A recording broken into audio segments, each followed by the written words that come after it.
بات یہ ہے کہ اولاد کے معاملے میں ذرا عجلت ہوتی ہے، لوگوں کو زیادہ صبر نہیں ہوتا، جلدی کرتے ہیں. تو اب آپ یہ کہتے ہیں کہ لمبا علاج کروانا پڑتا ہے، اس کیس میں بھی کتنا علاج تک بچی کو انتظار کرنا چاہیے اور ہومیوپیتھک کھاتے رہنا چاہیے؟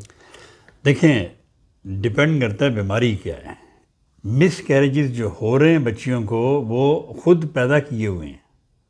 اگر ہم وہ دوائیں جو پاکستان سے دیسی دوائیں 60-70 ہزار کی منگوا کے دیتے ہیں، وہ اگر ہم نہیں دیں گے تو میں دعوے سے کہتا ہوں اللہ کے فضل سے کہ بچیوں کو مس کیریجز نہیں ہوں گے، کیونکہ وہ بچیاں اللہ کے فضل سے صحت مند ہیں، انہیں کوئی مسئلہ نہیں ہے، ان کی ہر چیز نارمل ہے. میں جب پوری ہسٹری لیتا ہوں مجھے پتہ چلتا ہے نا کہ مسئلہ کیا ہے، یہ کیوں مس کیریج ہوا، اس کی وجہ کیا ہے. تو وہ بچیاں خدا کے فضل سے صحت مند ہوتی ہیں، اچھی والی ہوتی ہیں، نہ ان میں خون کی کمی ہوتی ہے، نہ ان کے پیریڈ ریگولر ہوتے ہیں، نہ ان کو لیکوریا ہوتا ہے. خدا کے فضل سے حشاش پشاش کھلی ہوئی ہوتی ہیں. لیکن جب آپ ایک غلط دوائی کھائیں گے تو اس کا اثر ضرور ہوگا.